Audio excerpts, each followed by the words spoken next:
चलिए भाई, एक बार हम लोग बार बार सुन रहे हैं एक बात को कि कोई भी करंट कैरिंग कंडक्टर होता है उसके ऊपर फोर्स लगता है।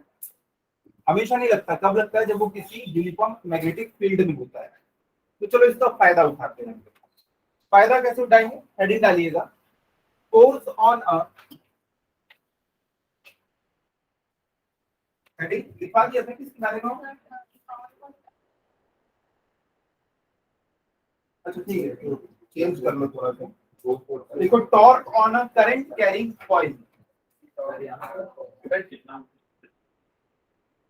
अच्छा, इतना लिखवा दिया है। थोड़ा लिखवा है ना। ठीक। तो एक बार देख लेते हैं टॉपिक है क्या। इस टॉपिक के अंत में हमारे पास आने वाले हैं torque is equal to Bina मौसी और M is equal to I N यानी मीना मौसी। तो निब्बा कर दे, जैसा जिसको अच्छा लगे वो करो। देखो, इसके ऊपर बहुत सारा सा न्यूमेरिकल आने वाला है आगे चल के कि भैया हमारी जो एक कॉइल है उसमें इतना करंट फ्लो हो रहा है, वो इतने मैग्नेटिक फील्ड में है, इतने नंबर ऑफ टर्न्स है और उसका एरिया इतना है, तो बताओ कितना टॉर्क लगेगा। तो बहुत ही वाहियात टाइप का क्वेश्चन इसके ऊपर आएगा जिसको हम लोग सॉल्व कर लेंगे। उसके बाद पूछेगा इसमें मैग्नेटिक मोमेंट कितना लग रहा है। तो इसका ये वाला जो पोर्शन होता है ना, ये कहलाता है magnetic moment, I N A. इसको हम लोग कहते हैं magnetic moment, M is equal to I N A. ये दो फॉर्मूले अभी आने वाले हैं, इसके ऊपर हम लोग न्यूमेरिकल बनाएंगे। अब इसमें फंसते कहाँ है बच्चे, वो देखो ध्यान से। यहाँ पे देख लो कि इसमें कई बार ऐसा फोर्स लगता है कि जो कि टॉर्क जनरेट नहीं करता। जैसे कि यहाँ पे देखो, मान लो ये कॉइल, इसमें रेक्टेंगुलर कॉइल लेंगे हम लोग सिंपलिसिटी के लिए। अगर ये एक कॉइल है, इसको मैंने दो साइड पे देखो ऐसा पकड़ा हुआ है, इसको ऐसे करके आपको घुमाना है और घुमाने के लिए शर्त ये है कि आपको इस पॉइंट पे और इस पॉइंट पे फोर्स लगाना है। अगर किसी बच्चे ने इस पॉइंट पे ऐसा फोर्स लगाया और इसमें पीछे की डायरेक्शन में, तो क्या ये घूमेगी? ये देखो, इस पर ऐसा फोर्स लगा रहा हूँ, क्या ये घूम रही? नहीं। इसको अगर घुमाना है तो इन दोनों पॉइंट पे ना इक्वल और अपोजिट ऐसा फोर्स लगाना पड़ेगा। कपल, हाँ कपल, इधर ऐसा फोर्स और इधर ऐसा फोर्स, तब जाके ये गोल घूमेगी। तो इसमें फर्स्ट से वहीं पे है बच्चे।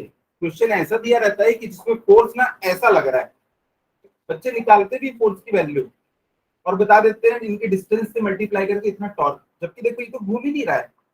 तो फोर्स की डायरेक्शन वहां पे डिसाइड करेगी कि टॉर्क आएगा भी या नहीं आएगा। ठीक है, तो देखो इसके लिए हम लोग शुरुआत करते हैं। सबसे पहला काम हमने क्या किया, एक मैग्नेटिक फील्ड बना ली, उसके अंदर बाद में एक करंट कैरी कंडक्टर रख दिया। तो यहाँ पे मैंने बना लिया दो पोल्स,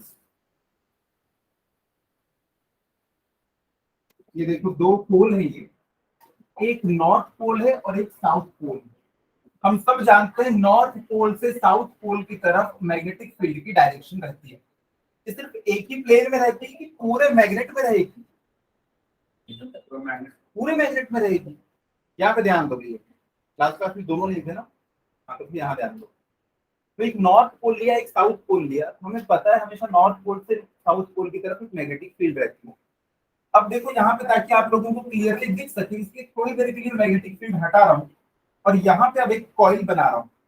सिंप्लिसिटी के लिए हम लोग कॉइल को कैसा लेंगे, रेक्टेंगुलर शेप का लेने वाले। अब देखो इसके बीच में मैंने यहाँ पे एक कॉइल लगा दी, इसका नाम दे दिया A B C D. Current अगर यहाँ से अंदर घुस रहा है तो ऐसा जाएगा, ऐसा जाएगा, ऐसा, और यहाँ से वापस निकल जाएगा। अब मैग्नेटिक फील्ड भी इस डायरेक्शन में लगी हुई है। अब देखो केस बन गया, current carrying conductor in a magnetic field. तो क्या इसके ऊपर फोर्स लगेगा?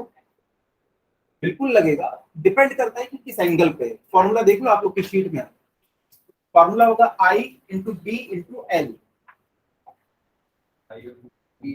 हाँ, IBL साइन थीटा। और यहाँ पे देखो मैग्नेटिक फील्ड है ऐसी ऐसी, ये पेन की डायरेक्शन है, और ये हमारी कॉइल रखी हुई है ऐसी। तो मैग्नेटिक फील्ड और करंट के बीच में देखो क्या एंगल बन रहा है, 90 डिग्री। इसलिए IBL साइन थीटा था ना, उसको हमने IBL कर लिया। साइन थीटा जो 90 डिग्री है वो बन हो गया है। तो अब देखो इसके ऊपर भी फोर्स लगने वाला है, इसके ऊपर भी, इसके ऊपर भी, इसके ऊपर भी। थोड़ी देर के लिए हम एडी को भी ना एक पूरी लाइन मान लेंगे यहाँ।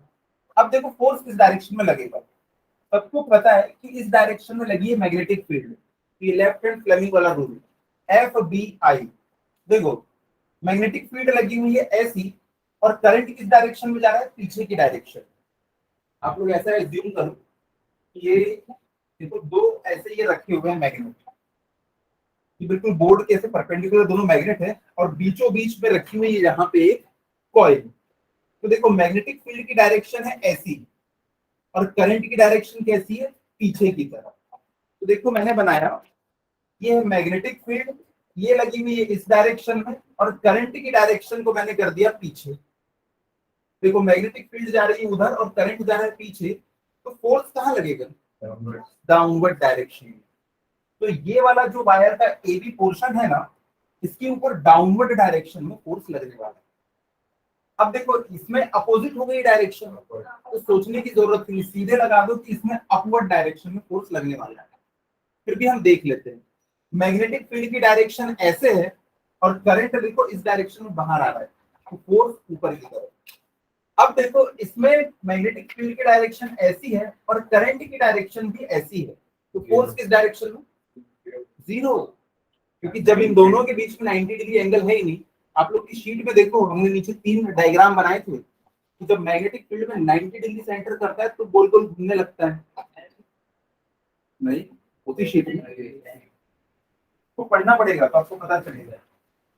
देखो यहाँ पे क्या होगा कि अगर इस डायरेक्शन में ये है, उस डायरेक्शन में अगर वेलोसिटी या करंट है, तो आपको फोर्स की वैल्यू 0 मिलती है। नीचे डब्बा बनाया मैंने फोर्स की 0।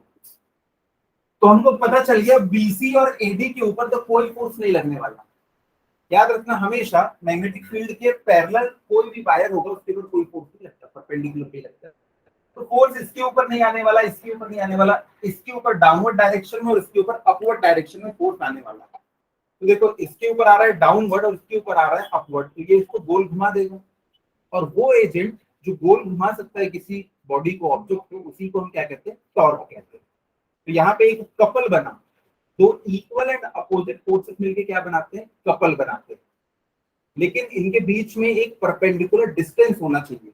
जैसे कि देखो, अगर ये एक बॉडी है, इसके ऊपर डायरेक्शन में लग रहा है फोर्स, इस डायरेक्शन में लग रहा है फोर्स, इक्वल और अपोजिट फोर्सेस, क्या ये कपल फॉर्म करेंगे, क्या इसको गोल घुमा सकते हैं, नहीं। इनके बीच में एक डिस्टेंस होनी चाहिए।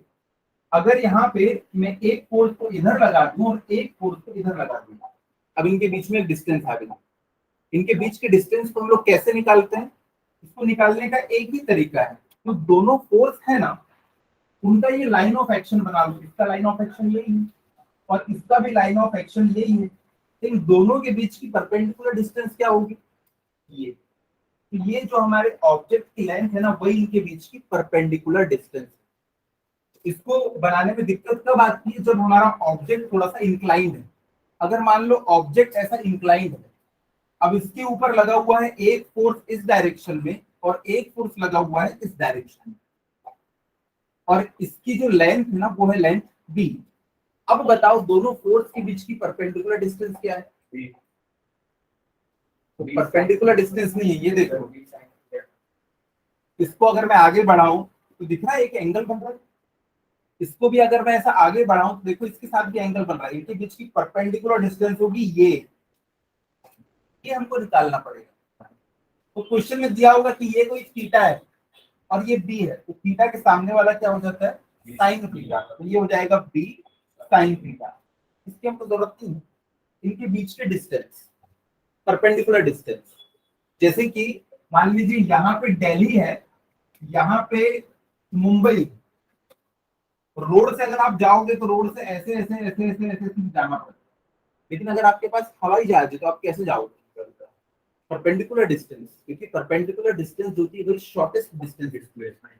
हाँ, तो यहाँ से आप सीधा इसकी डायरेक्शन में जाओगे, तो सबसे कम डिस्टेंस होती है ना, उसी को हम परपेंडिकुलर डिस्टेंस कहते हैं। यहाँ इस लाइन में और इस लाइन में सबसे छोटी डिस्टेंस यही है। ये वाली डिस्टेंस तो बहुत बड़ी दिख रही है। जो परपेंडिकुलर होता है ना दोनों लाइन पे, वही शॉर्टेस्ट डिस्टेंस होती है, वो परपेंडिकुलर डिस्टेंस होती है। तो इसका क्या काम है भी देखेंगे थोड़ी देर में। वापस चलते हैं पिछली स्लाइड पे। तो यहाँ पे देखो एक फोर्स लग रहा है इसमें इस डायरेक्शन में और एक फोर्स लग रहा है इस डायरेक्शन में। फोर्स की वैल्यू कितनी होगी, हमको पता है। Force on a current carrying conductor in magnetic field is I B L। मान लो ये जो लेंथ है ना ये है एल, मैंने वहां क्या लिखा है, आप लोग को डायग्राम जो बनवाया एल है, और इसको क्या ए लिखवाया हमने, इसको बी। हाँ तो यूनिफॉर्म रहना चाहिए, तो तुम्हारा आधा वो हो जाएगा आधा ये। अब देखो यहाँ पे अगर इसको आप लोग 2 डायमेंशन में एज्यूम करो, तो देखो इसमें डाउनवर्ड डायरेक्शन में फोर्स है और इसमें अपवर्ड डायरेक्शन में। इसका मैं 2 डायमेंशन में अगर फिगर बनाऊं इस कॉइल का, तो देखो यही कॉइल है ना, ये रेक्टेंगुलर कॉइल। अगर इसको आप सामने से देखो तो आपको तो बस ये दिखाई देता है, नीचे एक फोर्स लगा हुआ है, ऊपर एक फोर्स लगा हुआ है। तो आपको देखो कुछ ये इसी तरीके से दिखाई देगा, यहाँ जो बोर्ड पे बना हुआ है।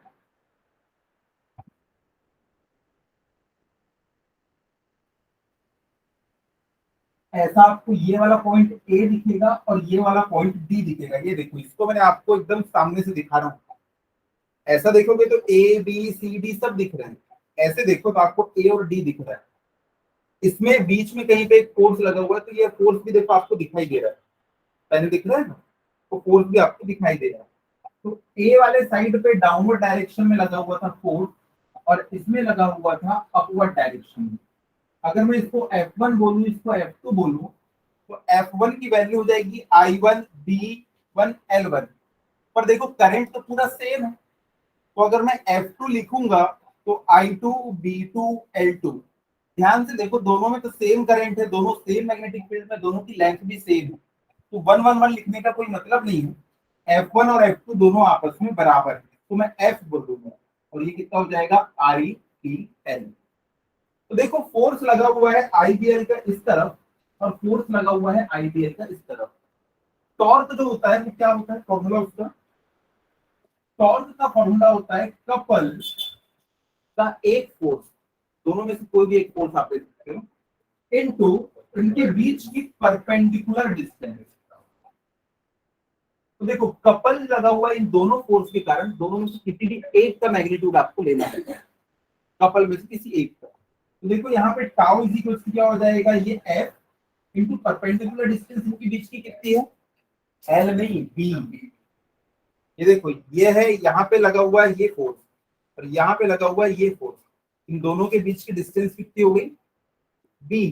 यहाँ पे दिया हुआ है देखो बी, इस पे नीचे फोर्स लगा है, इस पे ऊपर फोर्स लगा है, इनके बीच की डिस्टेंस क्या होगी, स्मॉल बी। तो यहाँ पे मैं लिख सकता हूँ एफ इंटू बी, या टाउ इज इक्वल टू, ये कितना था आई एल बी बी। अब ध्यान से देखो L into B, L into B, आपको तो ये कॉइल का पूरा एरिया मिल जाएगा। तो इसको मैं क्या लिख सकता हूँ, tau is equal to I A B. और अगर ये एक ही लूप है तो यहाँ पे नंबर ऑफ टर्न्स कितने हैं, एक। लेकिन सोचो ऐसे बहुत सारे टर्न्स रहे तो बहुत सारे करंट भी हो जाएंगे, एक में आई करंट, और ऐसे अगर बहुत सारे लूप एक साथ हैं तो जितने नंबर ऑफ वायर्स होंगे उतनी बार तो करंट भी जाएगा। तो यहाँ पे हम क्या करेंगे, नंबर ऑफ टर्न्स से मल्टीप्लाई कर देंगे। तो एफ इज इक्वल टू, इसको थोड़ा सा रीअरेंज करोगे तो बीना टाइप का दिखेगा, फॉर्मूला याद करने के लिए। अदरवाइज ई को हम सबसे लास्ट में लिखते हैं हमेशा, यही प्रैक्टिस रखनी। भले बीना से याद रखो, टाउ इज इक्वल टू बीना, लेकिन फॉर्मूले में क्या करोगे, बी को सबसे लास्ट में लिखोगे, ठीक है। अब ये हो जाता है इसका क्या, स्केलर फॉर्म। इसी को हम लोग वेक्टर फॉर्म में क्या लिख सकते हैं, क्या एन नंबर ऑफ टर्न्स कोई वेक्टर क्वांटिटी है, नहीं। क्या करंट वेक्टर क्वांटिटी है, ना।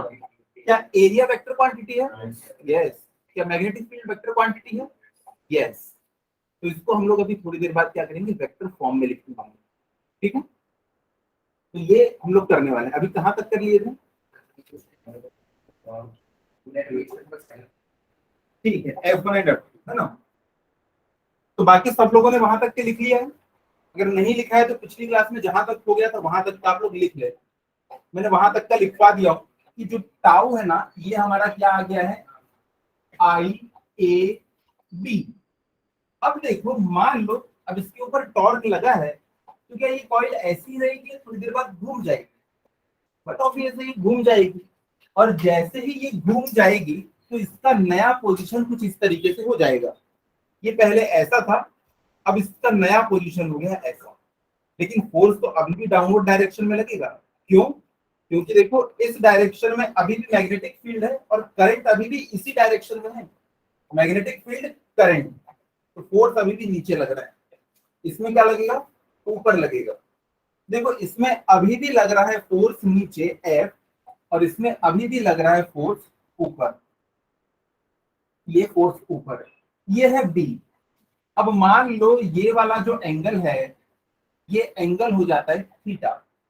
ध्यान रखना इसमें इस एंगल को थीटा मत लेना, इसका रीजन बताऊंगा मैं कि इसी को क्यों थीटा लिए, क्योंकि जनरली हम इसको हॉरिजॉन्टल वाले को थीटा ले लेते हैं। तो इस एंगल को अगर मैं थीटा ले लूं और ये बी है, तो थीटा के सामने वाली साइड क्या होती है, बी साइन थीटा। तो ये वाली साइड हो जाएगी क्या, बी साइन थीटा। अब अगर मैं यहाँ पे टॉर्क निकालूं, force multiplied by perpendicular distance, cross product, हाँ क्रॉस प्रोडक्ट निकालेंगे अभी। क्या बोल रहे हैं,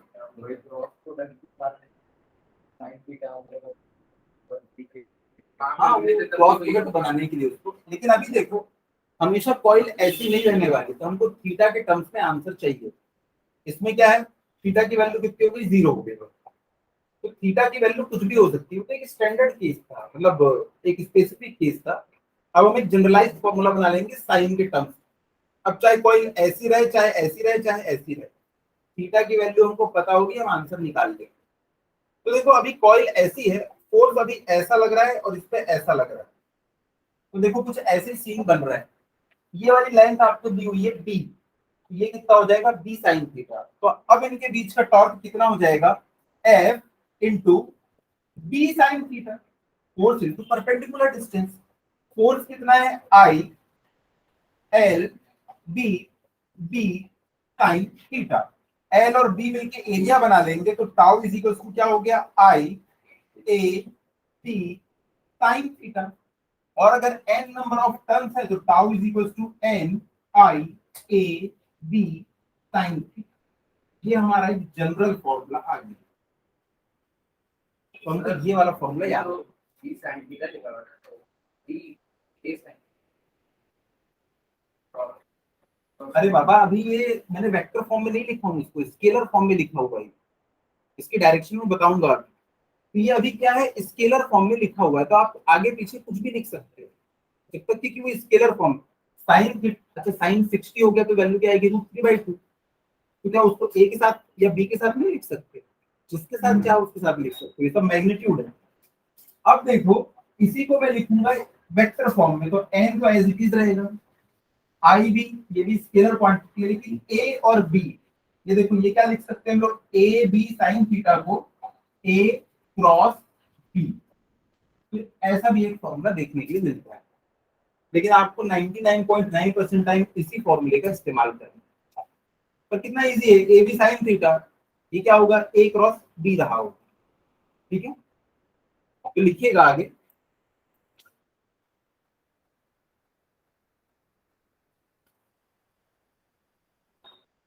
तक हो गया था, there is a torque on the loop।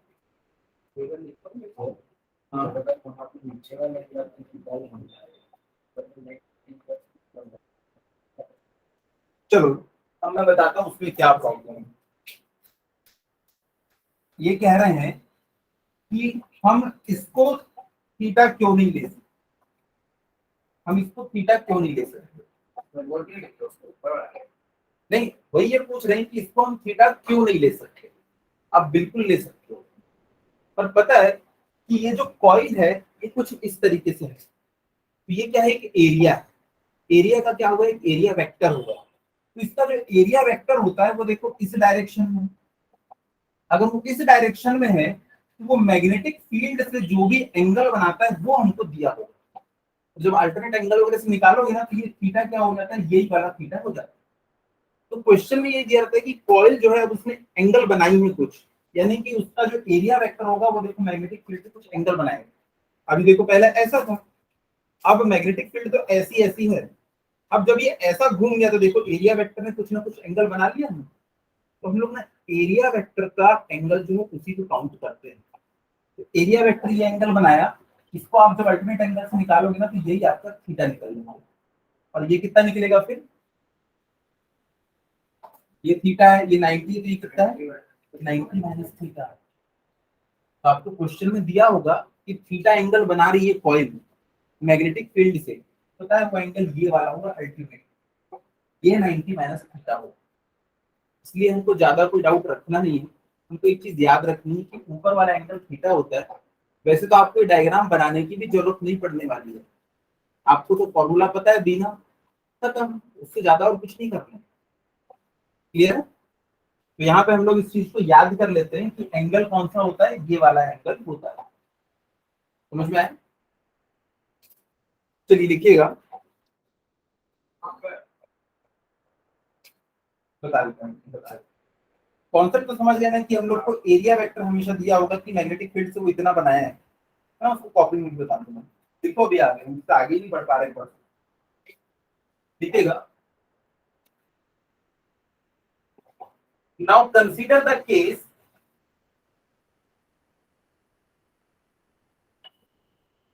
now consider the case when the plane of loop,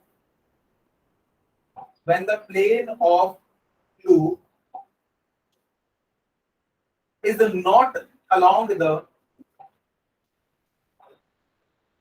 is not along the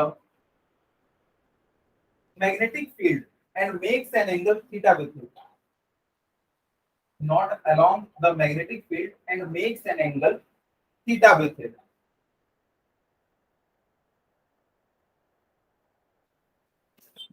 उसके बाद ये वाला डायग्राम बना लेना, तुम सब करके वो देख लो। देखो अगर ये थीटा है, ये तो 90 डिग्री है ना, तो ये कितना हो गया 90 माइनस थीटा, ये 90, ये 90 माइनस थीटा, तो ये कितना थीटा। तो ज्यादा जोर मत डालो, बस थीटा है वो भी एक स्पेसिफिक केस हो जाएगा। 60-30 भी तो हो सकते हैं, 10 और 80 भी तो हो सकते हैं। थीटा के फॉर्म में निकाल रहे, खत्म, थीटा की वैल्यू रखो, आंसर निकालो, चाहे 45 हो, चाहे 30 हो, चाहे 10। तो आप ये वाला डायग्राम बनाओ जिसमें ये बी होगा, एक फोर्स नीचे एक फोर्स ऊपर लग रहा है, इस एंगल को हमने थीटा लिया है, तो ये हो जाएगा बी साइन थीटा।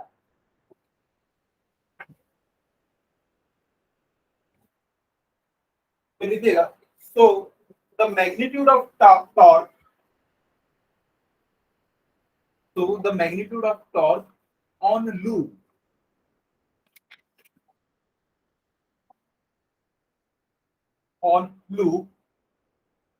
अब यहां से लिखिएगा tau is equal to F into B sine theta, force into perpendicular distance, ये होता है हमेशा टॉर्क का फॉर्मूला।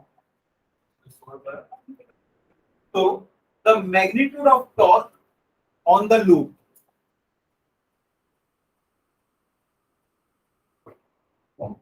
इसको नीचे लिखना है, इसके ये क्रॉस प्रोडक्ट वाले को इसके नीचे है।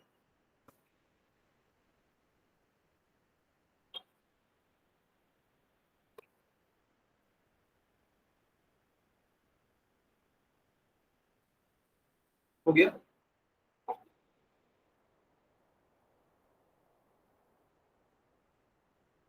बहुत इंपॉर्टेंट टॉपिक भी और डेरिवेशन भी, डेरिवेशन में 4 लाइन से ज्यादा लगा नहीं, मतलब ये डेरिवेशन है बोल रहा हूँ, बाकी कथा कहानी तो भाई चलती रहती है। तो देखिए हमारे पास फॉर्मूला आ गया, torque is equals to N I A B. अगर आप इसमें ध्यान से देखोगे, अभी मैं स्पेशल स्पेशल केस ले लेता हूं, N I A B, sine theta की वैल्यू मैंने 1 ले लिया। अब यहाँ पे देखो, यहाँ पे ये जो है ना बी, ये मैग्नेटिक फील्ड मैग्नेट की प्रॉपर्टी है, लेकिन नंबर ऑफ लूप, करंट और उस लूप का एरिया, ये तीनों तो कॉइल की प्रॉपर्टी है। तो देखो वहां पे टॉर्क दो चीजों के कारण बन रहा है, एक तो मैग्नेट की कितनी स्ट्रेंथ है और दूसरा हमारे लूप की कितनी स्ट्रेंथ है, इन दोनों के मल्टीप्लिकेशन के कारण ही टॉर्क आ रहा है। तो मैग्नेटिक फील्ड को साइड में रखो, हमारी कॉइल की कितनी औकात है, वो है एम इज इक्वल टू ये एन आई ए। ये हमारी कॉइल की स्ट्रेंथ हमको ये बताएगी, तो इसको हम लोग क्या कहते हैं, मोमेंट, डाइपोल मोमेंट भी कहते हैं इसको।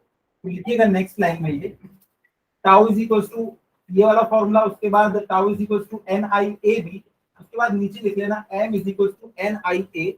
इसको हम लोग डायरेक्ट वेक्टर के फॉर्म में भी लिख सकते हैं क्योंकि एक ही वेक्टर है यहाँ पे। तो बताओ यहाँ पे जो मैग्नेटिक मोमेंट, लिख लो पहले। हाँ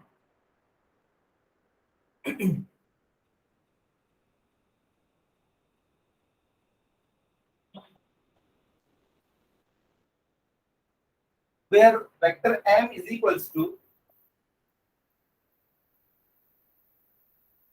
where vector m is equals to magnetic moment of the current loop, magnetic moment of the current loop, और बताने की जरूरत नहीं कि वेक्टर क्वांटिटी है। अच्छा इसकी यूनिट क्या होगी? एम्पियर पर क्यों आएगा? Ampere metre square. इसकी ऐसा यूनिट लिख लेना, ऐसा यूनिट एम्पियर मीटर स्क्वायर, क्योंकि नंबर ऑफ टर्न्स की कोई यूनिट नहीं होती। आई की यूनिट एम्पियर और इसकी मीटर स्क्वायर।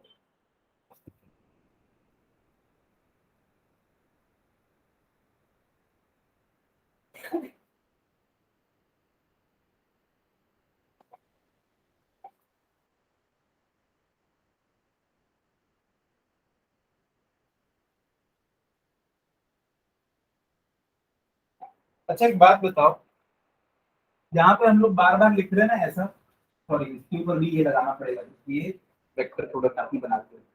अगर टॉर्क जो है तो एक वेक्टर क्वांटिटी है तो उसकी एक डायरेक्शन भी होनी चाहिए। तो यहाँ पे देख के बताओ उसकी डायरेक्शन क्या होगी टॉर्क? फॉर्मूला है आप लोगों के पास में, अभी अभी ताजा ताजा लिखा है हम लोगों ने। Torque is equal to N I A D.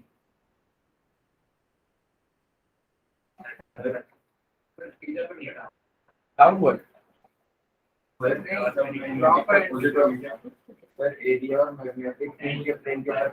हाँ देखो ये इसकी जो डायरेक्शन हो, इसको मल्टीप्लाई करने पे एक वेक्टर मिलेगा। क्रॉस प्रोडक्ट करने से दो वेक्टर का हमको वेक्टर मिलता है। उस वेक्टर की जो डायरेक्शन होगी वही टॉर्क की डायरेक्शन होगी। अब देखो यहाँ पे इस कॉइल के लिए, ये जो हमारी कॉइल है इसके लिए एरिया वेक्टर इधर नीचे है और मैग्नेटिक फील्ड इधर है। इधर मैग्नेटिक फील्ड है और नीचे क्या है? एरिया वेक्टर है। तो ए क्रॉस बी हम कैसे निकालते हैं? जिसका नाम पहले होता है ना, पहले ये देखो कुछ इस तरीके से है, ये नीचे एरिया वेक्टर है और इस डायरेक्शन में क्या है? मैग्नेटिक फील्ड है। तो जिसका भी नाम पहले होता है हम उसकी डायरेक्शन में अपनी उंगलियों को कर देते हैं। ए का नाम पहले ना, ए क्रॉस बी, तो मैंने ए की डायरेक्शन में उंगलियां कर दी। अगर अब लिखा हुआ है ए क्रॉस बी तो बी की तरफ में अपनी उंगलियां कर्ल कर लो। तो ये जो डायरेक्शन है ना अंगूठे की, यही टॉर्क की डायरेक्शन है। टॉर्क की डायरेक्शन ऐसे गोल नहीं होती, टॉर्क की डायरेक्शन ऐसी होती है हमेशा। वो डायरेक्शन ऑफ मोशन है, लेकिन टॉर्क को हम लोग ऐसे डिफाइन करते हैं। क्योंकि क्या है, मान लो ये एक नट है, इस पे मैंने स्पैनर लगाया, इसको मैं ऐसे घुमा सकता हूँ और ऐसे भी घुमा सकता हूँ। अगर मैंने इसको ऐसे घुमाया तो ये ऊपर जाएगा और इसको मैंने ऐसे घुमाया तो ये नीचे जाएगा। तो टॉर्क का इफेक्ट देख रहे हो आपको किस डायरेक्शन में मिलता है? ये जो रेडियस वाली डायरेक्शन है और ये जो फोर्स वाली डायरेक्शन है उसके परपेंडिकुलर ऊपर या परपेंडिकुलर नीचे मिलता है नहीं। ये अगर नट है, यहाँ पे मैंने ये लगाया स्पैनर, ये हो जाएगा रेडियल वेक्टर, और इधर से मैंने लगाया फोर्स, तो ये देखो ये दोनों एक ही प्लेन में। पर अब ये नट ऊपर जाएगा या नीचे आएगा, इसका इफेक्ट हमको कहाँ देखने मिला? ऊपर या नीचे। तो ऐसे हम टॉर्क को डिफाइन करते हैं। एक्चुअली होता क्या है ना, अगर ये ऑब्जेक्ट कोई ऐसा गोल घूम रहा है ना, अगर आप बहुत दूर से देखोगे तो बता नहीं सकते कि ये क्लॉकवाइज है कि एंटी क्लॉकवाइज है। ये आपको पता है एक लाइन में ऐसा मूव होता हुआ दिखाई देगा, अगर आप लोग इमेजिन कर पाओ। तो वहां पे ये एंटी क्लॉकवाइज है कि क्लॉकवाइज है पता करने के लिए क्या किया गया कि इसमें ना हम एक एरो ऊपर बना देते थे। अगर एरो ऊपर बना दिया गया ऐसा मतलब ये ऐसा घूम रहा होगा, तो दूर कोई आदमी खड़ा है उसने देखा एरो ऊपर दिख रहा है, इमेजिनरी एरो, तो वो समझ जाएगा एरो ऊपर कब हो सकता है? जब ये यहाँ पे ऐसा घूम रहा हो। अगर मैंने एरो नीचे बना दिया तो उसको क्या लगेगा कि एरो नीचे बनाए मतलब ये ऐसा होता है, तो इमेजिनरी है डायरेक्शन। तो यहाँ पे टॉर्क की डायरेक्शन भी क्या होगी, ए और बी के परपेंडिकुलर। तो ए नीचे था, मैग्नेटिक फील्ड ऐसी थी, तो इसके परपेंडिकुलर डायरेक्शन क्या है, इस तरफ। ए क्रॉस बी ऐसे निकालते। अगर बोला होता बी क्रॉस ए निकालो, सबसे पहले किसका नाम लिया, बी का, तो मैं बी की डायरेक्शन में उंगलियां लेता, उसको ए की डायरेक्शन में कर्ल कर देता। तो देखो अब कहाँ आ गया, इस तरफ। तो बी क्रॉस ए की डायरेक्शन क्या होती है, जस्ट अपोजिट। ठीक है, कथा समाप्त। तो यहाँ पे हो गया ये हमारा टॉर्क। तो हमने मैग्नेटिक मोमेंट भी निकाल लिया, तो हमारे ताऊ भी आ गए, बीना मौसी मीना मौसी सब कुछ आ चुके। क्या फॉर्मूले याद रहेंगे, क्या आप लोग शीट पे लिखेंगे ईमानदारी से? किसी ने शीट में लिखा है क्या पीछे कुछ नए फॉर्मूले? ये वाले, हाँ बहुत बढ़िया। चलिए अब लिखिएगा,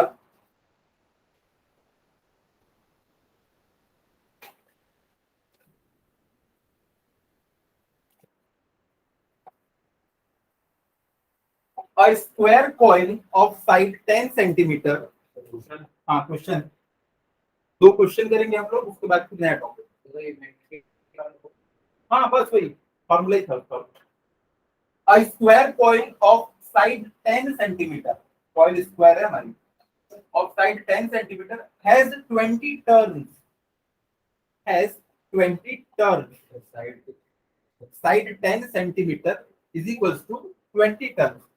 अब देखो कुछ अच्छे बच्चे जब न्यूमेरिकल मिल रहा होता है, तब वो जब लिख रहे होते हैं तो साथ साथ कॉपी के ऊपर में, जैसे ही मैंने बोला n इज इक्वल टू, मतलब नंबर ऑफ टर्न्स 20, तो चुपचाप ऊपर लिख लेते हैं n इज इक्वल टू 20। उसके बाद मैंने साइड बताया तो वो लिख देंगे n is equal to b is equal to 10 centimetre, क्या ऊपर में। नहीं तो आप लोग ऐसी प्रैक्टिस करो, ये नहीं बोल रहा हूँ आप लोग खराब बच्चे सर मेरे को देख रहे हैं। हाँ तो ऊपर में ना टॉप में, बस क्या है उससे डेटा एकदम अलग क्लियर दिख जाता है, कैलकुलेशन फास्ट होता है। A square coil of side 10 centimeter has 20 turns and carries a current of 12 ampere. Carries a current of 12 ampere. Full stop. The coil is suspended vertically. The coil is suspended vertically, and the normal to the plane of coil, normal to the plane of coil makes an angle theta। ये देखो ये दिया रहता है theta, normal to the plane makes an angle theta. तो मैंने बताया ना वो ऊपर वाला एंगल थीटा निकलता है, नीचे वाला क्या होगा 90 माइनस थीटा। इसलिए हमको याद रखना है कि हमेशा ये वाला जो एंगल होगा ना ये थीटा होगा। वैसे तो यहाँ पे डायग्राम बनाने की जरूरत नहीं पड़ने वाली है, देखिएगा makes an angle theta with the direction of, with the direction of uniform magnetic field of 0.8 Tesla, of 0.8 Tesla।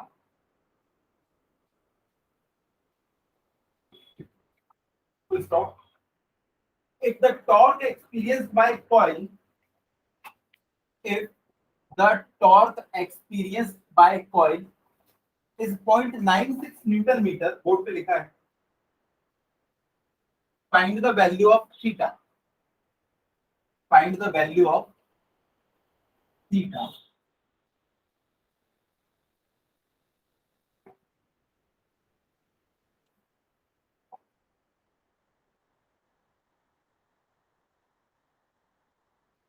तो देखो इसमें टाउ वाला फॉर्मूला लगेगा, tau is equals to N I A B sine theta.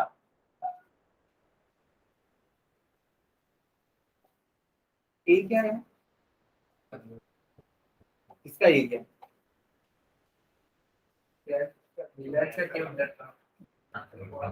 Coil का area. तो coil का area कैसे निकालेंगे, कॉइल की हमको लेंथ दी है और विड्थ बोल दिया ना स्क्वायर है, मतलब चारों साइड सेम होगी, सब 10 10 10 सॉल्व करो फटाफट। ये दिया हुआ है 0.96, नंबर ऑफ टर्न्स है 20, ये दिया हुआ है 12 एम्पियर, और एरिया हो जाएगा L इंटू बी, यानी 0.1 इंटू 0.1 इंटू बी की वैल्यू दे रखी है आपको 0.8 इंटू साइन थीटा। थीटा है आपका 0.000 थीटा की वैल्यू निकाल साइन में लगा नहीं आपका ना पॉइंट में कुछ गड़बड़ है, तो आंसर है 1/2। तो साइन थीटा 1/2 कब होता है? तो साइन कितना होगा? तो 0. नहीं वही 10 टू द पावर में आपको कुछ गड़बड़ आया है आपका जो, हाँ आंसर 0.5 है आपका, 0.005 जो आ रहा है आंसर 0.5 है।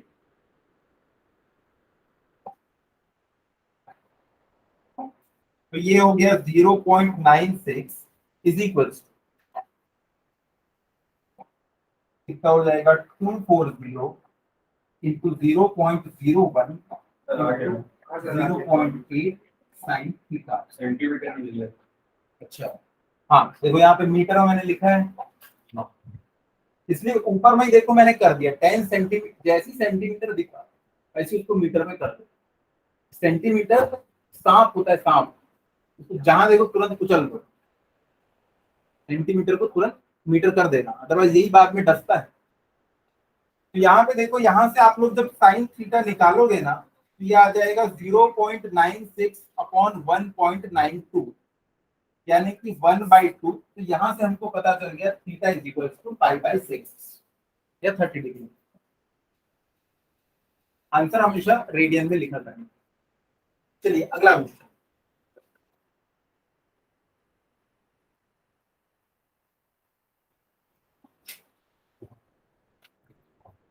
तो देखो डेरिवेशन के टाइम हमको टेंशन लेना पड़ा, थीटा क्या है थीटा क्या है, क्या क्वेश्चन सॉल्व करते समय हमको टेंशन लेना पड़ा? सीधे आंसर आ जाएगा वैल्यू पुट कर। हाँ तो लिखिएगा अगला question, a rectangular loop of wire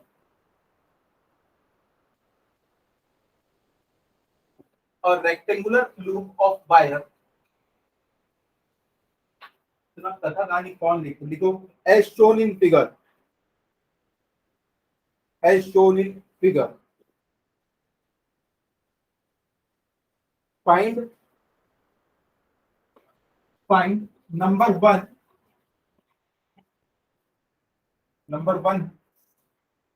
torque acting on the loop, torque acting on the loop, और नंबर 2 है the magnitude of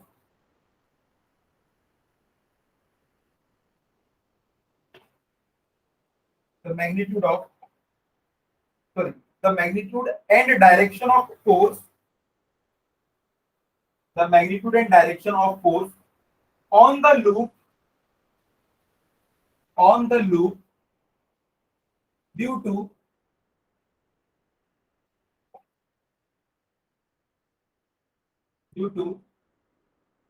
current and magnetic field।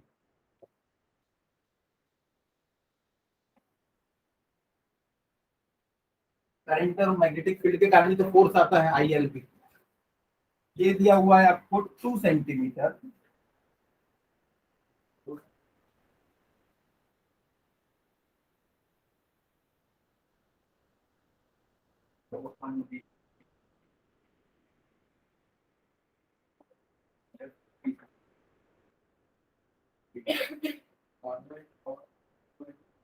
देखो एक लूप है 2.5/4 सेंटीमीटर का, जो कि एक करंट कैरिंग वायर से 2 सेंटीमीटर की डिस्टेंस पे रखा हुआ, पैरेलल है ये दोनों साइड्स। अब हमको दो चीजें निकालना है, एक अब देखो ये वाला लूप जो है इसके पास में, मतलब इसकी मैग्नेटिक फील्ड के पास में है, उसके कारण इसके ऊपर जो टॉर्क आएगा वो निकालना है। और दूसरी चीज, कोई भी वायर दूसरे वायर के पास होता है, सेम डायरेक्शन में करंट फ्लो होता है तो अट्रैक्टिव फोर्स, अगर अपोजिट डायरेक्शन में होता है तो रिपल्सिव फोर्स, हम पढ़ चुके हैं। तो फोर्स भी निकालना है, कोशिश करो।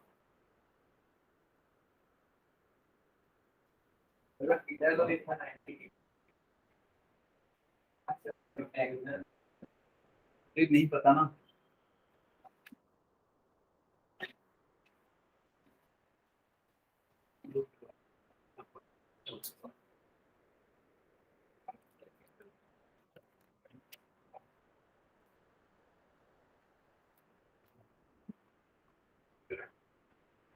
अच्छा मुझे पहले ये सोच के बताना यहाँ पे टॉर्क की डायरेक्शन क्या है, टॉर्क का मैग्नीट्यूड तो बाद में निकालना है।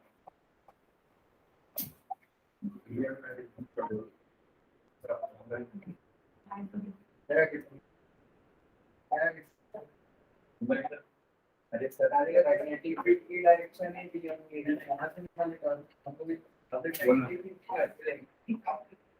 कैसे पता चला?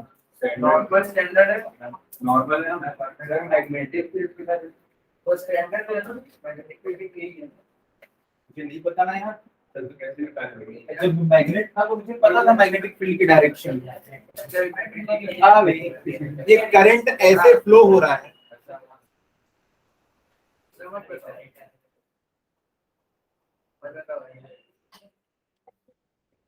प्यारे बच्चों यहाँ देखो, ये देखो ये जो पेन है इसकी डायरेक्शन में करंट फ्लो हो रहा है। अगर करंट ऐसे फ्लो हो रहा है तो मैग्नेटिक फील्ड ऐसे बन रहा है। ये देखो मैग्नेटिक फील्ड ऐसे बन रहा है, इसके ऊपर परपेंडिकुलर है, समझ में आया? अब देखो यहाँ पे हमको क्या निकालना है, टॉर्क, टॉर्क की वैल्यू। तो किसी को पता है टॉर्क किस डायरेक्शन में आएगी? मतलब ये कैसे घूमेगा बताओ, ये ऐसा घूमेगा, ऐसा घूमेगा, ऐसा ऐसा कैसा घूमेगा पीछे? हाँ सोचो सोचो, चलो इसको अंदाजा नहीं लगा सर ऐसा। हाँ बता, सबका जवाब सही है। बाहर घूमेगा। अब देखो आप लोग सोच के जवाब दो, मैग्नेटिक फील्ड लग रही है ऐसी, तो मैग्नेटिक फील्ड की डायरेक्शन हो गई ये। अब करंट जा रहा है कैसे, ऊपर की तरफ, तो इसकी डायरेक्शन हो गई ये। इसके आधार पे सोचो। अब देखो ये था ऐसा, मैग्नेटिक फील्ड की डायरेक्शन हो जाएगी ऐसी और करंट की डायरेक्शन हो जाएगी कैसी, ऐसी। इतना समझ में आया कि मैग्नेटिक फील्ड जो है इसके कारण, ये देखो वायर ऐसे था, अगर वायर ऐसे तो मैग्नेटिक फील्ड ऐसी बनेगी। ये देखो इसके ऊपर 90 डिग्री में ऐसे टकरा रही है, तो ये मैग्नेटिक फील्ड की डायरेक्शन है और ये करंट की डायरेक्शन है। अगर ये मैग्नेटिक फील्ड है तो देखो ये मैग्नेटिक फील्ड है और ये करंट है, तो देखो फोर्स किधर आया, इस तरफ। तो इसके ऊपर जो फोर्स आ रहा है वो इस तरफ आ रहा है, तो अपोजिट डायरेक्शन में किस तरफ आ रहा होगा, उस तरफ। अब बताओ ये किस डायरेक्शन में घूमेगी? नहीं घूमेगा, नहीं घूमे, क्योंकि एक फोर्स इधर आ रहा है और एक फोर्स इधर आ रहा है। पिछली क्लास में याद आ रहा है हम लोगों ने ऐसे टाइप का एक क्वेश्चन बनाया था जिसमें इसके ऊपर फोर्स लूप की तरफ आ रहा था। सुनो अब इसका एक शॉर्टकट ट्रिक, ऐसा क्वेश्चन एग्जाम में हर बार पूछते रहते हैं। तो जब भी आपको लूप दिख जाए तो आप समझ जाना कि उसमें टॉर्क की वैल्यू 0 आने वाली है। जब एक करंट कैरिंग वायर के पास, ऐसा इसलिए होता है क्योंकि ये वाले सेगमेंट को ये अपनी तरफ अट्रैक्ट करेगा, तो इसमें फोर्स लगेगा इस डायरेक्शन में, और इसमें देखो अपोजिट डायरेक्शन में करंट है तो इसमें फोर्स लगेगा इस डायरेक्शन। तो देखो इसको खींच रहा है वो अपनी तरफ और इसको ढकेल रहा है उस तरफ, कहां से टॉर्क आएगा? टॉर्क कब आएगा, जब इसमें फोर्स लग रहा होता नीचे और इसमें लग रहा होता ऊपर। पिछली बार लगा था तो टॉर्क आया था। यही क्वेश्चन दिया होता है घुमाने के लिए। तो याद रखना, कभी भी एक तो वायर लेके आप इस लूप को घुमा नहीं पाओगे। एक वायर रख दी बाजू में और ये बन गया शक्तिमान। सोचो ऐसा हो सकता है? नहीं। पिछली बार भी हमने दो अलग अलग मैग्नेट रखे, तभी मैग्नेटिक फील्ड की डायरेक्शन हुई थी ऐसी।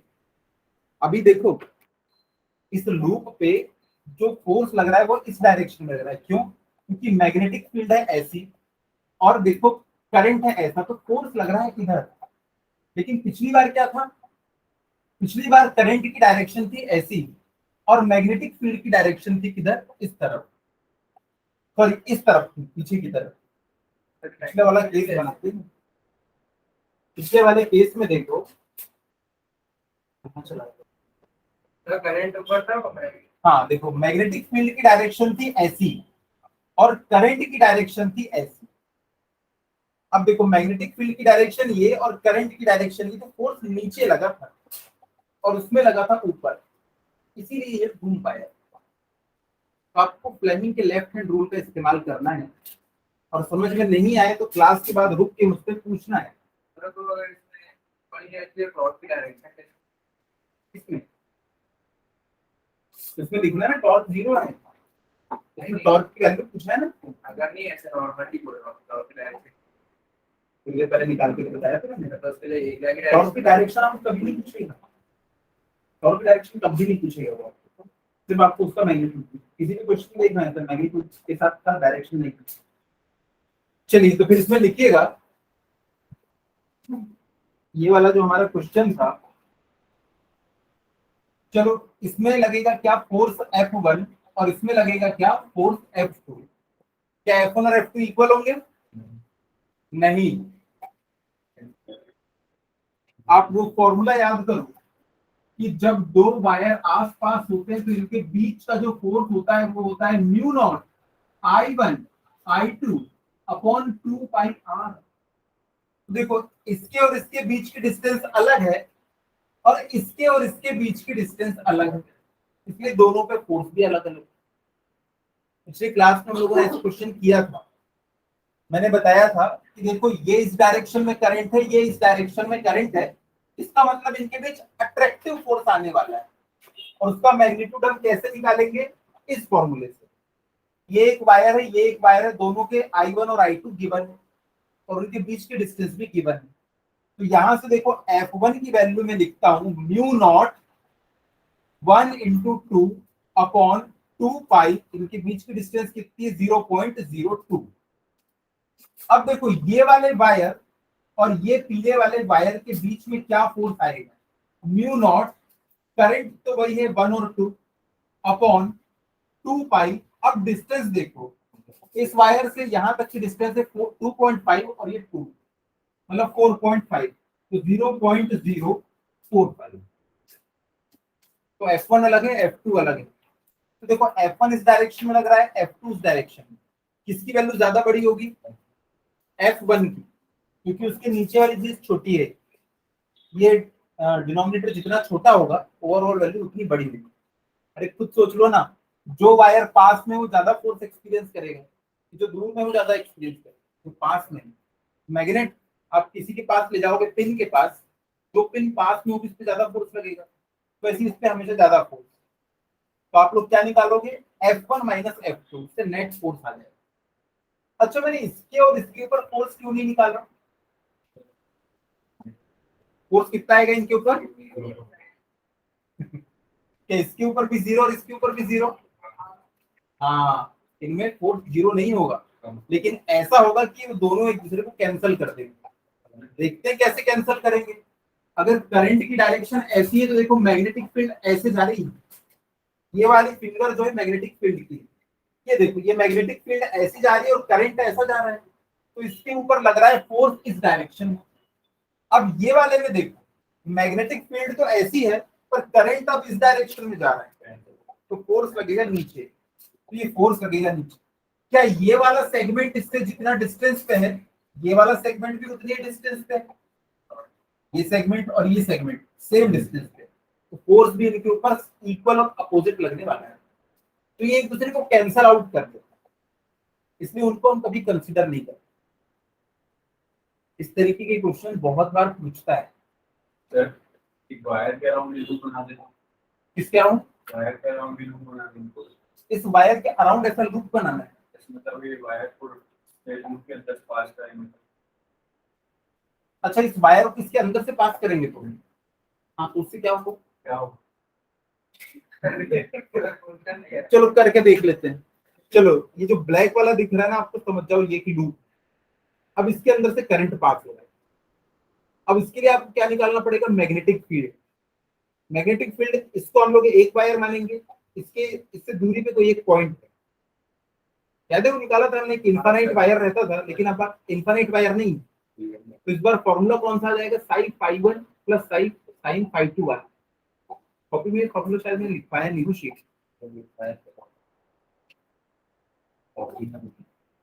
कॉपी में होगा। ये देखो अगर ये वायर इनफाइनाइट नहीं है तो यहाँ पे जो फॉर्मूला आता है वो B is equal to mu naught I upon 2 pi R sine phi 1 plus sine phi 2। अरे सुनो सुनो सुनो, ये वाला फॉर्मूला है मैंने कॉपी में लिखा है। B की वैल्यू आ गई, I पता है और ये डिस्टेंस पता है, काम तो चारों वायर के ऊपर आपको फोर्स की वैल्यू पता चल जाएगी। ठीक है, चलो तो इसको लिखो पहले। डायग्राम बहुत गंदा हो गया, नया बना देता हूँ। इसमें देखो ये जा रहा है 2 एम्पियर, उसके बाद ये हमारा लूप था, ये है A, ये है B, ये है C, ये है D। इसमें से जा रहा है 1 एम्पियर, वही इसमें वही इसमें और वही इसमें। ये डिस्टेंस है 2 सेंटीमीटर और ये है 2.5 सेंटीमीटर। तो इसमें हमको अंडरस्टूड होना चाहिए कि ये जो है दोनों में सेम डायरेक्शन में करंट है, तो ये इसको अट्रैक्ट करेगा, और इसमें अपोजिट डायरेक्शन में करंट है तो ये रिपेल करेगा। इसका मैंने नाम दे दिया F1 और इसका मैंने नाम दे दिया F2। तो F1 इज इक्वल टू हो जाएगा mu naught I1 I2 upon 4 पाई, नहीं 2 पाई 2 पाई R। R कितना है 0.02, यहाँ पे R, चलो mu naught 1 into 2 upon 2 pi into 0.02। यहाँ से F1 की वैल्यू आ जाएगी। वैसे ही F2 is equal to mu naught I1 I2 upon 2 pi, इन दोनों के बीच की डिस्टेंस, इस वायर और इस वायर के बीच की डिस्टेंस 2 प्लस 2.5 यानी कि 0.045। इसको सॉल्व कर लेना, म्यू नॉट 1 इंटू 2 अपॉन 2 पाई 0.045 सॉल्व करने से कुछ आएगा। आंसर मैं बता देता हूँ। F1 आता है 8 into 10 to the power minus 7, 10 to the power minus 7 newton. मतलब कुछ गड़बड़ कर रहा हूँ, न्यूटन पर मीटर होना चाहिए, लेकिन आपको देखो क्वेश्चन में इसकी हाइट दी हुई है 4 सेंटीमीटर। तो हम क्या करेंगे, फोर्स की फॉर्मूला भाई न्यूटन पर मीटर आता था, तो मल्टीप्लाइड बाय इसमें क्या करो 0.04, मतलब लेंथ ऑफ वायर से मल्टीप्लाई कर। देखो मैं क्या बोल रहा हूँ कि ये वाला जो फॉर्मूला है ना, force is equal to mu naught I1 I2 upon 2 pi R, ये पर यूनिट लेंथ के लिए, ये है फोर्स पर यूनिट लेंथ, यानी 1 मीटर में कितना आएगा। याद है F is equal to ILB होता है, L हमने 1 ले लिया। तो ये जो फोर्स का फॉर्मूला है, ये इसका जो यूनिट आता है वो आता है न्यूटन पर मीटर। तो यहाँ पे देखो इस लूप की लेंथ दी हुई है 4 सेंटीमीटर, तो मैं क्या करूँ, इसको मल्टीप्लाई कर दूं, तो न्यूटन पर मीटर इंटू मीटर, न्यूटन में हमारा आंसर है। वैसे ही इसको भी मैं मल्टीप्लाई करूंगा किससे 0.04, क्योंकि इस वायर की लेंथ है 4 सेंटीमीटर। क्वेश्चन में गिवन, यहाँ पे देखो मैंने लिखा था 4 सेंटीमीटर, तो वायर की लेंथ हमको पता है, तो इसमें वैल्यू पुट करके हमको क्या मिलेगा 3.55, 3.55 into 10 to the power minus 7 newton. तो नेट फोर्स मल्टीप्लाई कर दिया, hence net force on loop F is equals to F1 minus F2 is equals to answer.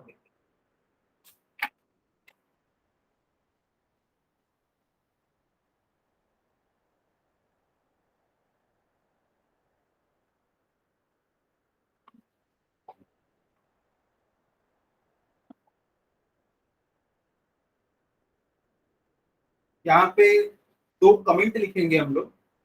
Comment number 1 लिखिएगा,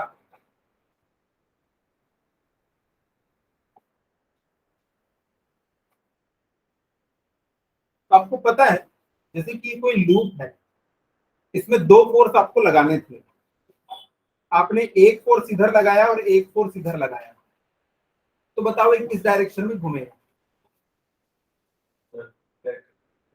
क्योंकि आपने जो दोनों फोर्स लगाए ना इसी के प्लेन में लगा दिए, परपेंडिकुलर मतलब अपोजिट डायरेक्शन में सेम प्लेन में लगा दिए।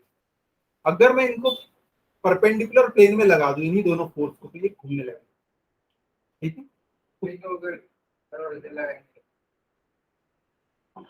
नहीं, मेरा बोलने का ये मतलब है कि हमने सेम प्लेन में लगाए तो कोलिनियर लगाए, सेम प्लेन और कोलिनियर। ये देखो सेम प्लेन और कोलिनियर फोर्स यानी एक ही लाइन में। अगर मैं कोलिनियर नहीं बोलूंगा तो घुमा देंगे। सेम प्लेन एंड कोलिनियर लिखिएगा। As the forces F1 and F2, हाँ इसी के लिए लास्ट में कमेंट लिख देना, इसी क्वेश्चन के लिए। As the forces F1 and F2 are equal and sorry are collinear, इक्वल नहीं थे यहाँ पे। देखो इसमें अगर इक्वल नहीं तो इसका रिजल्टेंट क्या होगा, ये ऐसा इस डायरेक्शन में मूव कर पर घूमेगा नहीं। The forces in F1 and F2 are collinear, hence the loop will experience no torque.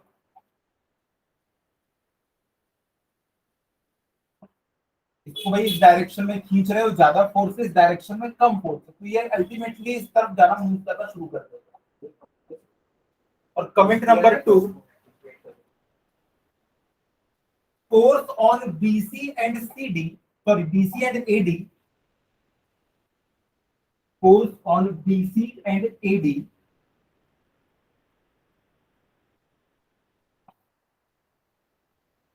will be equal, opposite and collinear. Equal, opposite and collinear. Hence will cancel each other. तो इसलिए हमने वो दोनों force calculate करने की मशक्कत ही नहीं, दोनों एक दूसरे को कैंसिल कर दिया।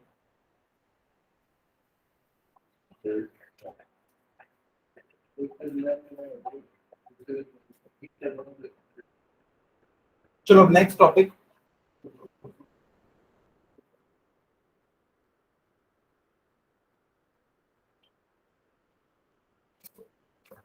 बारी बारी नाम आएंगे आपको ना, लिखने के लिए आएगा कि बोर मैग्नेट्रॉन क्या होता है। बोर मैग्नेट्रॉन ट्रांसफर मूवी का कोई है? मैग्नेटिक मूवमेंट हाँ क्या मैग्नेटिक मूवमेंट का? हाँ मतलब आपको लिखना आएगा बोर मैग्नेट्रॉन की वैल्यू कितनी है, एक कांस्टेंट है उसको हम लोग अभी डिफाइन करने वाले। लिखिएगा सबसे heading,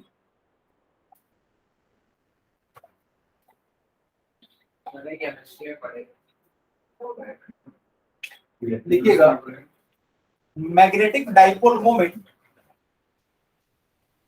magnetic dipole moment of a moving electron. हाँ मूविंग इलेक्ट्रॉन।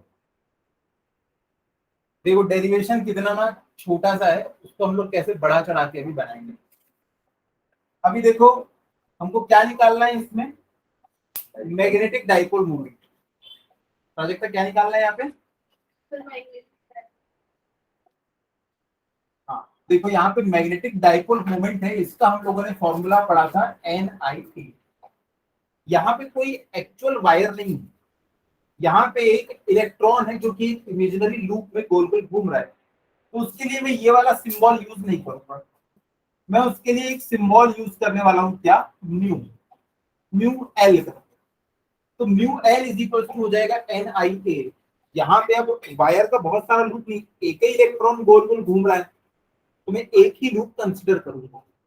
तो मैंने n की वैल्यू 1 ले लिया। उसके बाद करंट, करंट क्या होता है? Q upon T। और ये अगर सर्कुलर पाथ में घूम रहा है तो उसके लिए एरिया कितना हो जाएगा उस पाथ का? पाई आर स्क्वायर, है ना। इसको मैं और अच्छे से भी समझाऊंगा।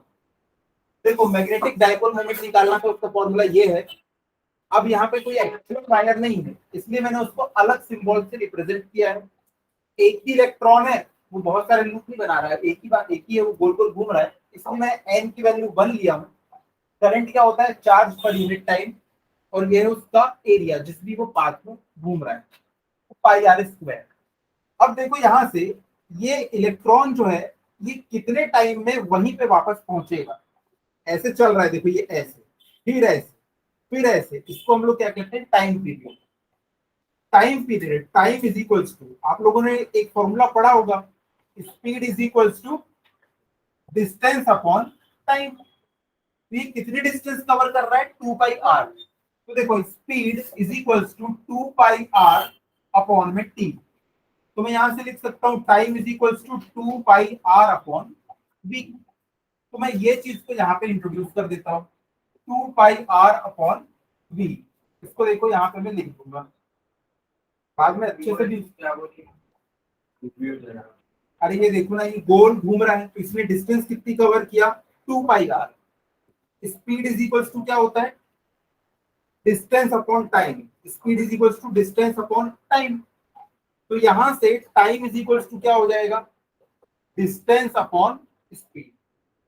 तो यहाँ पे मैं पुट कर देता हूं, तो mu L is equals to क्या हो जाएगा, Q B upon 2πr into pi R square. तो यहाँ से mu L is equals to, देखो पाई से पाई कट जाएगा, आर से ये कट जाएगा, तो क्या बचेगा, क्यू बी आर अपॉन 2 हो गया। तो देखो ये हमारा एक छोटा सा फॉर्मूला था कि ये मैग्नेटिक डाइपोल मोमेंट लगता है किसी रिवॉल्विंग इलेक्ट्रॉन के ऊपर। हमारा मकसद ये निकालना नहीं था, हमारा मकसद ये था, अच्छा एक बात बताओ, अगर मैं बाइक में कहीं जा रहा हूँ, मैंने न्यूट्रल पे कर ली है गाड़ी और चाबी बंद कर दी, या अगर मैं साइकिल में जा रहा हूँ, मैं पैडल मारना बंद कर दूं, तो क्या मैं अचानक से रुक जाता हूँ, नहीं। क्यों नहीं रुकता, मेरे पास क्या है, सब 11वीं पढ़ के आए हो ना, लीनियर मोमेंटम है मेरे पास है। और लीनियर मोमेंटम क्या होता है, m इंटू बी। अगर ये पंखा जो चल रहा है, अगर इसका मैं स्विच बंद कर दूं, तो क्या ये अचानक से बंद होता है, नहीं। इसके पास क्या है, एंगुलर मोमेंटम, या तो लीनियर मोमेंटम जो सीधा सीधा चल रहा है, और जो घूम रहा है उसके पास एंगुलर, क्योंकि एंगल कवर करता है ना हमेशा, तो एंगुलर मोमेंटम। तो लीनियर मोमेंटम का फॉर्मूला है m इंटू बी, और एंगुलर मोमेंटम ये गोल गोल घूम रहा है, तो एक रेडियस होगी इसके पास की। एंगुलर मोमेंटम का फॉर्मूला होता है एम वी आर। तो एंगुलर मोमेंटम को हम लोग डिनोट करते हैं किससे, स्मॉल एल से, ठीक है। अब यहाँ पे देखो, ये एंगुलर सॉरी ये मैग्नेटिक डाइपोल मोमेंट किसका आया है, इलेक्ट्रॉन। क्या आपको इलेक्ट्रॉन का मास पता है, तो मैं इलेक्ट्रॉन के मास से इसको मल्टीप्लाई और डिवाइड कर सकता हूँ। तो ऊपर में देखो क्या आ जाएगा, एम वी आर, और एम वी आर क्या होता है, एंगुलर मोमेंटम होता है। तो देखो ये फॉर्मूला हो जाएगा हमारा, mu L is equals to Q into angular momentum upon 2m। अब इस एंगुलर मोमेंटम को मैं नीचे ले आता हूं, तो mu L by L is equals to क्या हो जाएगा, क्यू बाई 2m। ये बहुत इंपॉर्टेंट, आई ओमेगा। तो वो आई ओमेगा, और ओमेगा क्या होता है, वी बाई आर, और आई क्या होता है, एम आर स्क्वायर। तो ये हो जाता है आई ओमेगा, ये हो जाता है वी बाई आर, और ये हो जाता है एम आर ओमेगा स्क्वायर। इससे ये कट जाता है, एम आर बचता है। तो ध्यान देखो, इस फॉर्मूले में देखो ऊपर क्या है, इलेक्ट्रॉन का चार्ज, और नीचे क्या है, इलेक्ट्रॉन का मास। तो हम इससे एक कमेंट ये कर सकते हैं कि मैग्नेटिक डाइपोल मोमेंट और एंगुलर मोमेंटम का रेशियो हमेशा कांस्टेंट है। क्या इलेक्ट्रॉन का चार्ज बदलता है, नहीं। क्या इलेक्ट्रॉन का मास बदलता है, नहीं। यहाँ पे एक आप कमेंट कर सकते हैं, और हमको इलेक्ट्रॉन का चार्ज पता है, हमको इलेक्ट्रॉन का मास भी पता है, ये कांस्टेंट आने वाला है, इसका हम एक नाम रखेंगे। तो यहाँ से हम एक चीज बोल सकते हैं, एंगुलर मोमेंटम और linear sorry angular moment sorry क्या मैग्नेटिक मोमेंट और एंगुलर मोमेंटम का रेशियो क्या होता है, हमेशा कांस्टेंट। अब वो इलेक्ट्रॉन मैंने आपको बोला था कि हाइड्रोजन का है या हीलियम का है या ऑक्सीजन का है, मतलब किसी भी एटम का इलेक्ट्रॉन हो, उसका magnetic moment, magnetic dipole moment और एंगुलर मोमेंट दोनों का रेशियो जो होता है वो हमेशा कांस्टेंट होता है। ये एक बहुत बड़ी चीज है, ये आप लोगों के मन में ख्याल आना चाहिए कि एक बड़े बड़े साइंटिस्ट लोगों ने यहाँ पे बताया था न्यूक्लियस है, और यहाँ पे ये इलेक्ट्रॉन है गोल गोल घूम रहा है, अरे तो कभी तो अपनी एनर्जी लूज करेगा, और एनर्जी लूज करने के कारण उसको तो वापस से न्यूक्लियस में गिर जाना चाहिए, क्योंकि ये पॉजिटिवली चार्ज है, नेगेटिवली चार्ज है।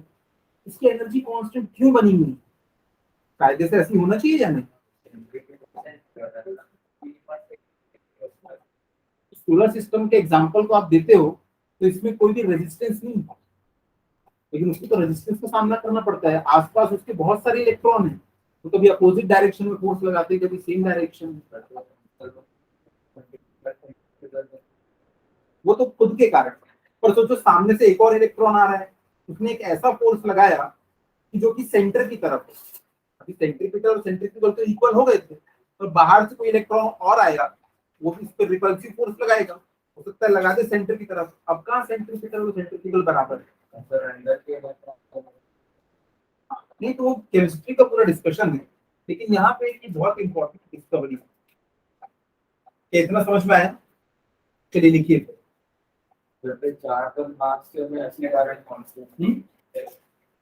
टेस्ट देने का मैंने बाद में दे देना। चलो लिखो, टॉपिक खत्म करते हैं फटाफट, फिर हमारा अगली क्लास में चैप्टर खत्म हो जाएगा। हम लोग एनसीईआरटी वगैरह के भर भर के क्वेश्चन बनाएंगे, आप लोग को भी लेकिन बना के आना। तो आप लोग बना के लाएं, आपके जो डाउट है सारे हम लोग क्लास में डिस्कस करेंगे, खत्म करेंगे। देखिएगा, in Bohr model of a negatively charge particle, अभी कुछ मत लिखो, in Bohr model of a negatively charged particle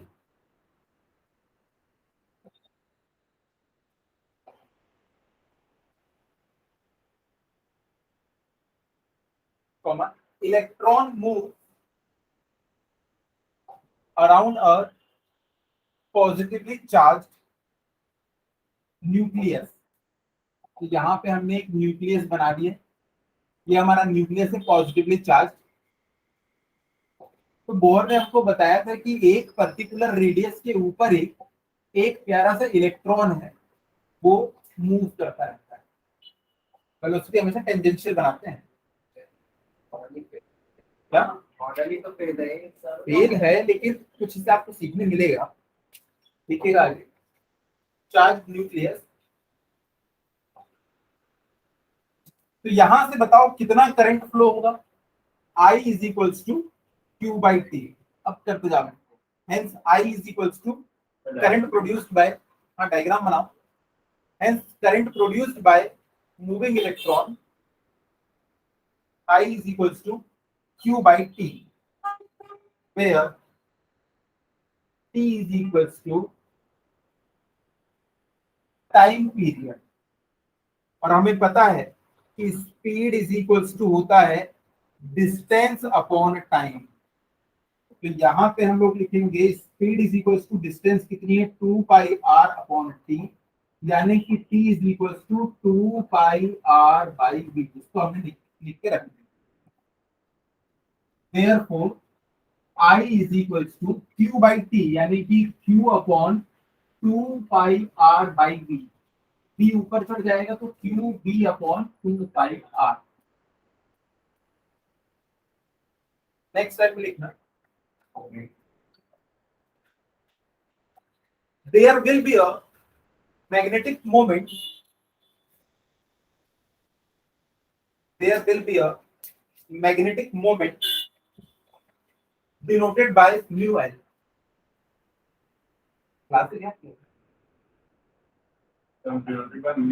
mu L, ये mu और सबस्क्रिप्ट में इसलिए small l, mu L comma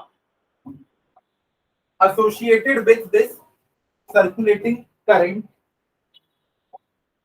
associated with this circulating current। तो यहाँ पे हम लोग रोक देते हैं, नहीं नहीं सर की क्लास नहीं होती ना, तो मैं तो अभी पूरा टॉपिक खत्म करा लूँ।